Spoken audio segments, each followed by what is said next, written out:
Eko sentrik.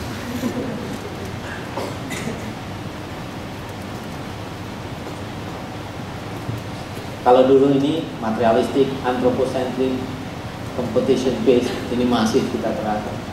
Class stratified, violent, insustainable. Nantinya diharapkan menjadi lebih imajinatif, ekosentrik, adil, compassionate, sustainable. Ini nilai-nilai baru yang diharapkan akan mulai muncul. Jadi kalau kita masih tinggal di yang ini kuno, sebentar lagi ketinggalan zaman. Ini kan.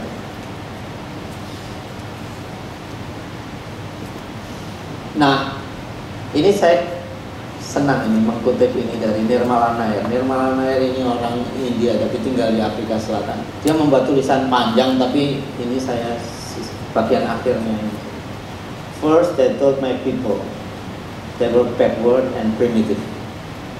They made my generation sick and lost. Then they stole the wisdom of my elders. Now they sell it back to my people for a price, a big price, and call it sustainable development.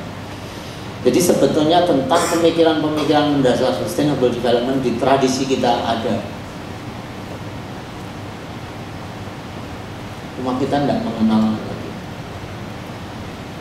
Nah, saya ini sedikit mengajak sebetulnya kita melihat tradisi itu sebagai legacy.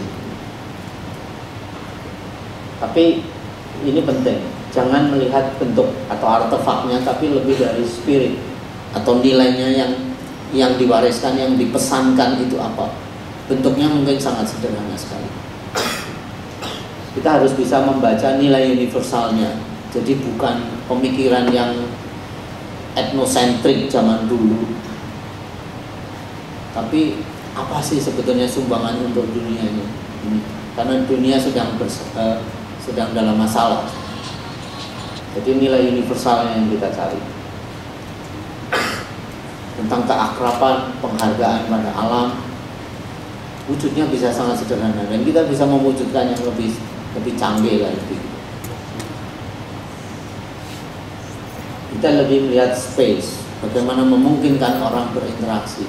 Jangan mendesain arsitektur sebagai bentuk, tapi bayangkan juga orangnya yang akan peristiwa apa yang bisa terjadi di situ.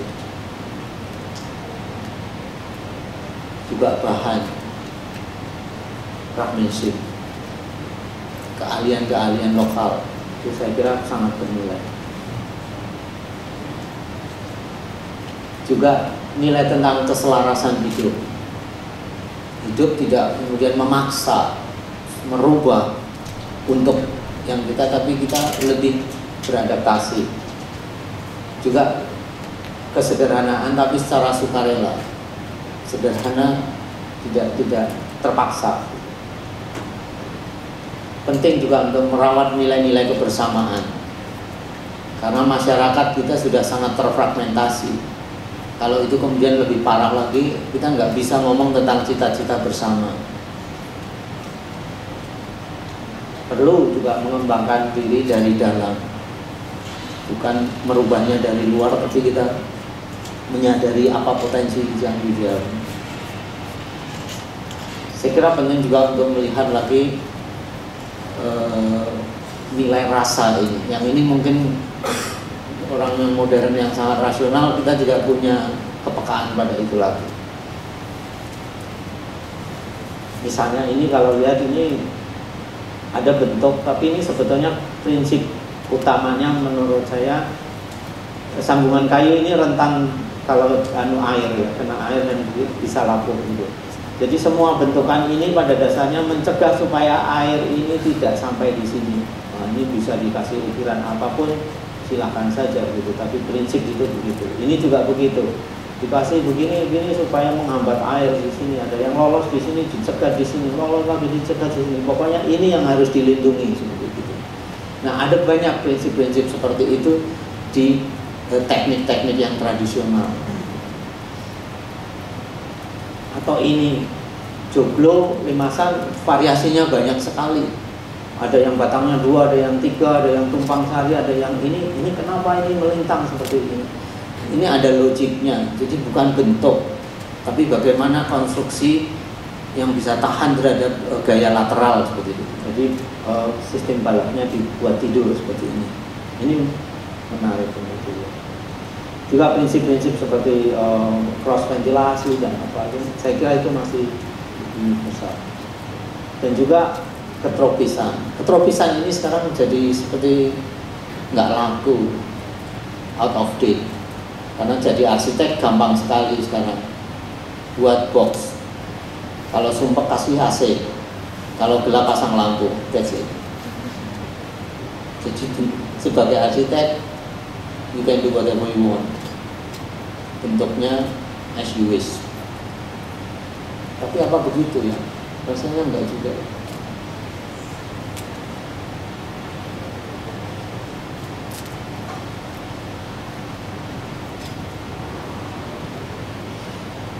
Nah ini sedikit saja, mungkin cepat, yang tinggal berapa menit ya.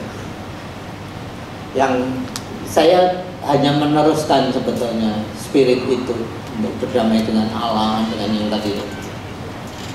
Ini lewat saja ya, beberapa proyek lama.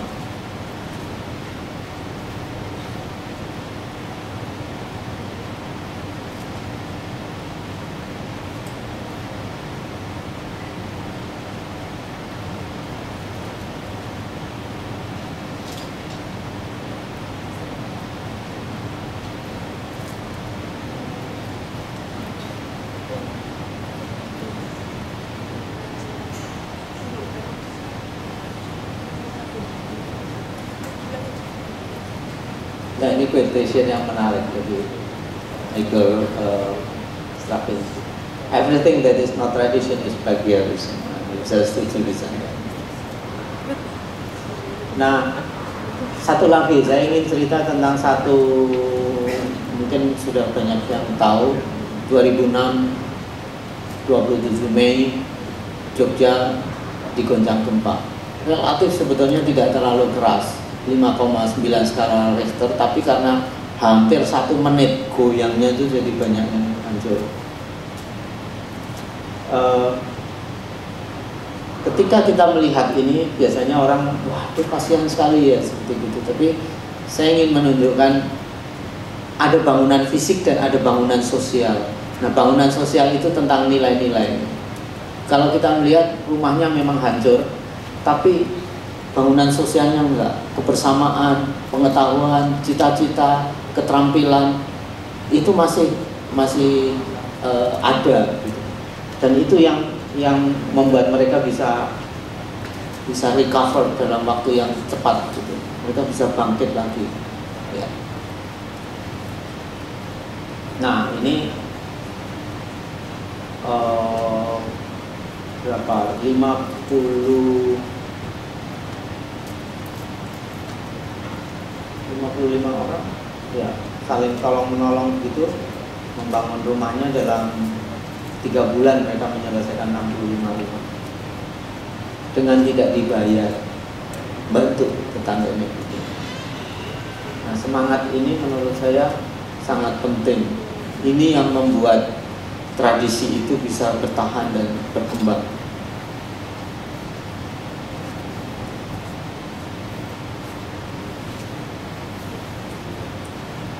Ini saya sudah berapa tahun, sekarang sudah lebih bagus keadaan, sudah ditambah lagi.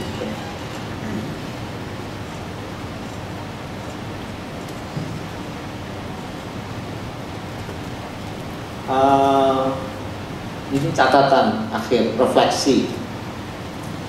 At present time, our collective culture sees life primarily from material perspective. We worship the god of consumerism. We are imprisoned within matter.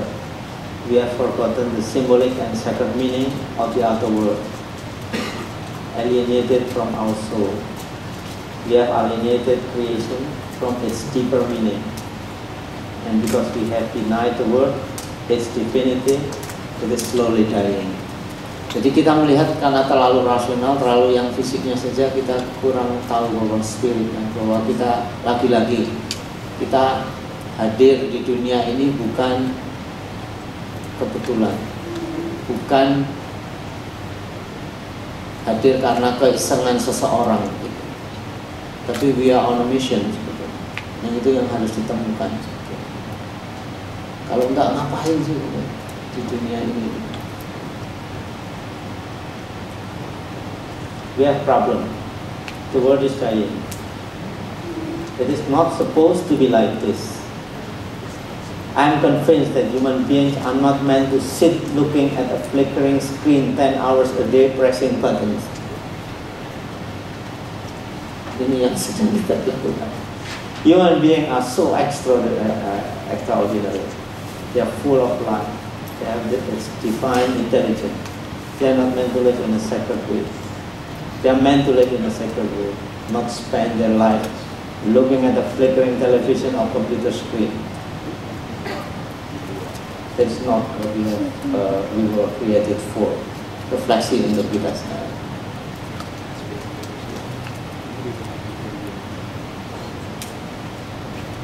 Nah, mudah-mudahan dari situ kita bisa berpikir lagi, kalau kemudian kita ingin anak-anak besok itu cerita tentang kita, kira-kira cerita tentang apa? Dan itu yang kita persiapkan sekarang. Terima kasih.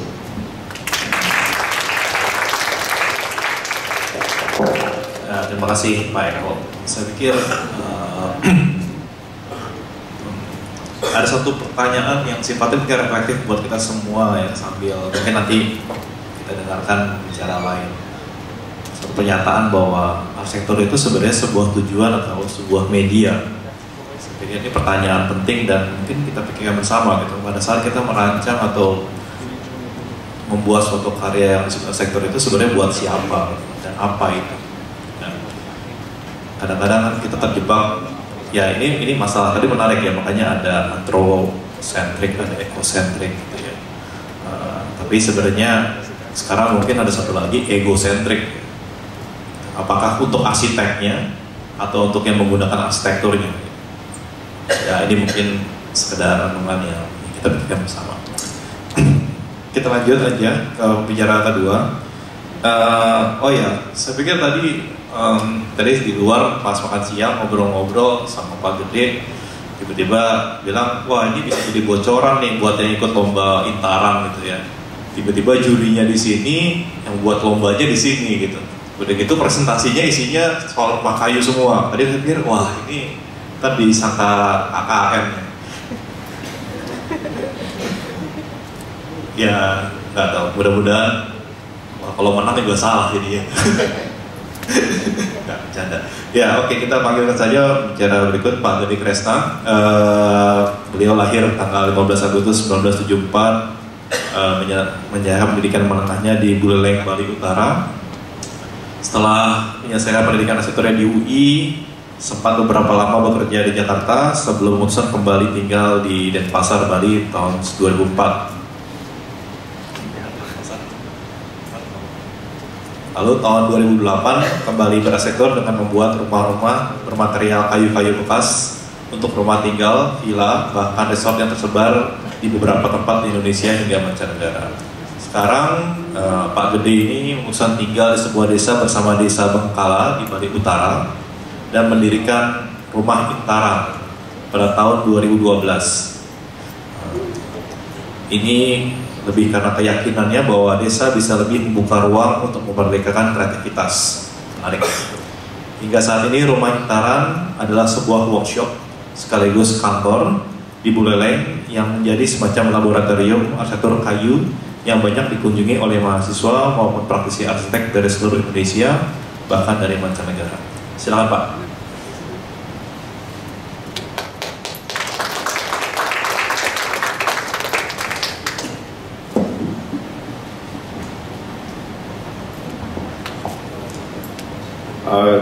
Terima kasih Pak David dan semua yang ada di sini.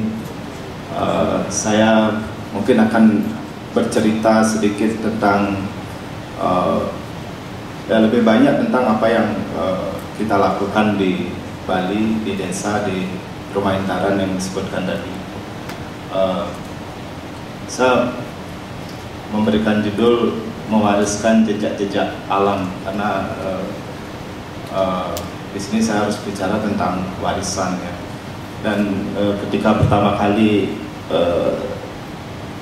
Pak David menelpon saya dan harus bicara tentang warisan, sebenarnya saya langsung teringat akan sebuah tempat yang sempat saya foto juga, dan itu adalah sebuah sungai di kampung halaman saya, namanya Desa Tamblang, tempat ayah saya dilahirkan di sana. Kemudian saya juga tumbuh dan besar di sana, dan sekarang anak saya juga sering main ke tempat ini. Jadi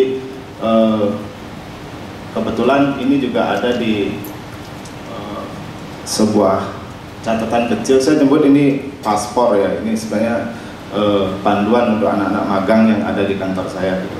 Dan ini ada di halaman 3435. Catatan saya adalah sebaik-baiknya tempat bermain adalah tempat di mana kita merasakan pengalaman yang sama dengan orang tua dan anak-anak kita.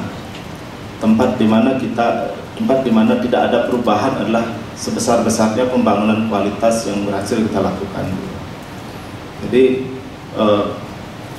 mungkin ini sejalan dengan apa yang selalu kami sampaikan kepada calon-calon kliennya Rumah Intaran, bahwa yang pertama adalah hal terbaik yang bisa kita lakukan di atas site adalah tidak melakukan apa-apa. Nah, mungkin ini sebuah pernyataan yang sedikit bercanda, tapi sebenarnya saya sangat serius. Sangat serius dalam artian tidak untuk menolak pekerjaannya, tapi untuk mengajak mereka berpikir sebenarnya. Klien itu dari sejak awal banget harus diajak berpikir. Sebenarnya apa yang akan kita lakukan di tempat ini penting banget nggak sih? Urgent banget nggak sih? Jadi ya ini mungkin yang satu statement bisa serius, bisa bercanda juga. Tapi untuk yang kedua, saya sangat serius. Saya selalu katakan kepada klien, arsitektur adalah awal dari serangkaian pengerusakan terhadap tatanan yang sudah ada. Mungkin itu juga yang disampaikan oleh Pak David tadi. Ini memang selalu kita sampaikan. Dan terbukti memang iya, kita pada saat membangun apapun, paling tidak kita merusak tatanan-tatanan kecil yang ada di site. Ini adalah foto rumah-rumah rakyat ya. Ada rumah semut juga di situ. Ada jalan air. Ternyata tanpa kita sadari, arsitek ini adalah profesi yang merusak banget sebenarnya. Merusak, benar apa yang dikatakan kita merusak. Kita ikut andil dalam pengerusakan. Makanya ketika kita sadar bahwa diri kita ini merusak, tatanan baru yang akan kita buat semestinya adalah tatanan-tatanan yang bagus, bukan tatanan-tatanan yang tambah merusak lingkungan kita sendiri. Nah, sebelum bicara lebih lanjut tentang warisan, mungkin ada baiknya saya paparkan di sini warisan yang kita terima hari ini. Dalam hal ini adalah konteksnya saya batasi hanya di Bali. Pertama, di Bali kita menerima warisan berupa teralih fungsikannya 1000 hektar lahan sawah setiap tahunnya. Bali punya sekitar 80.000 hektar sawah hari ini, dan setiap tahun kita kehilangan 1000 hektar. Terus kemudian ada pembangunan kondotel sebanyak 300.000 kamar di Bali, yang kalau setengahnya saja kondotel ini terisi, dan kemudian setengahnya dari kondotel yang terisi itu dihuni oleh orang yang membawa kendaraan, dan kendaraan penghuni kondotel itu 10%-nya saja keluar dalam waktu bersamaan, itu akan menimbulkan kemacetan sepanjang atau makan tempat di jalanan sepanjang 75 km gitu. Sementara pembangunan jalan tol yang dibuat di Bali sendiri mungkin panjangnya hanya 12 km. Jadi memang kita tidak bisa menyalahkan ketika kemudian banyak sekali orang komplain tentang kemacetan yang ada di Bali. Bali semakin ini, semakin itu, semakin rusak, semakin berkurang kenyamanannya. Itu benar sekali karena situasi-situasi ini. Belum lagi kemudian kita di Bali menerima bantuan-bantuan ke desa yang jumlahnya sangat besar. Tapi kita yang arsitek di Bali mungkin tidak terlalu bahagia juga dengan bantuan-bantuan besar itu, karena setiap kali bantuan besar datang, setiap saat itu juga bencana besar datang kepada arsitektur-arsitektur tradisional kita, karena dana-dana yang besar ini sering digunakan untuk menghanguskan secara total bangunan-bangunan yang menurut kita bagus sekali gitu. Nah, kemudian di Bali juga kedatangan 3,5 juta wisatawan asing per tahun.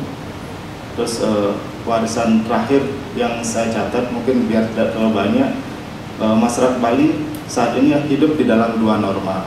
Satu norma industrial, satu norma agrikultural. Norma industrial itu bagaimana mereka berpencaharian, norma agrikultural itu bagaimana mereka menyikapi kehidupan sehariannya. Seperti misalnya mereka melakukan puja, melakukan doa, membuat sesajen, ikut di aktivitas sosial kultural yang ada di Bali. Itu sebenarnya budaya agrikultural gitu. Dan hidup di dua norma ini menimbulkan satu ketidakseimbangan yang sangat besar buat masyarakat Bali hari ini, karena pertama yang saya catat adalah